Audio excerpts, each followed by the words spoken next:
আমরা জানতে পেরেছি যে ওরা গতকাল রাতে এসে বা তারা এসে সব কিছু সরিয়ে ফেলেছে, কারণ প্রত্যেকটা রুমের তালা প্রায় অনেকগুলো রুমের তালা আমরা খোলা দেখেছি এবং রুমগুলো সব অগোছালো দেখেছি। তো আমরা এর থেকে ধারণা করতে পারি যে তারা বিভিন্নভাবে বা কারোর সাথে আমাদের টিচাররা কি যোগ ছিল কিনা তার সাথে, সেটাও আমাদের দেখতে হবে। তো প্রত্যেকটা রুম যেহেতু এলোমেলো, আমরা তেমন কিছু আগ্রহ অস্তিত্ব থাকার কথা প্রত্যেকটা হলে, কারণ আমরা জানি তারা এগুলো ব্যবহার করতো বিভিন্ন আন্দোলন সংগ্রামে ছাত্রদেরকে দমন করার জন্য বা বিরোধী দলকে দমন করার জন্য। তো আমরা জোর গলায় বলতে পারি যে তারা এর আগে এসে সব কিছু সরিয়ে নিয়ে গিয়েছে এবং প্রত্যেকটা রুম অগোছালো ছিল। আমরা এসে প্রত্যেকটা রুম অগোছালো দেখেছি এবং বেশিরভাগ রুমের তালা খোলা দেখেছি। এটা এমনিতে এগুলোকে অনেকে ছাত্রলীগের কলম বলছে, এই বিষয়ে আপনি এগুলো হ্যাঁ, আপনারা যেটা এটা আসলেই ছাত্রলীগের কলম।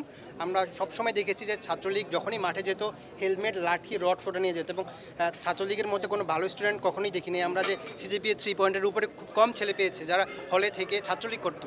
তো তারা পড়াশোনা না করে তাদেরকে দিয়ে তারা বিভিন্ন জায়গায় মারামারি করাতো। গ্রাম থেকে এসে ছেলেরা যারা অসহায় ছিল তারাই তো হলে উঠতো এবং হ্যাঁ, তাদেরকে দিয়ে তারা চাঁদাবাজি করাতো, তাদেরকে দিয়ে তারা বিভিন্ন জায়গায় মারামারি করাতো এবং তারা কেন্দ্র থেকে সাদ্দাম থেকে কিছু টাকা পেত, সঞ্জিত থেকে অর্থাৎ কিছু টাকা পেয়ে নিজেরা চলতো আর তারা চেষ্টামি করে চলতো। কমিটিও ছিল না, তাদের লজ্জা শরম বলতে কিচ্ছু নাই।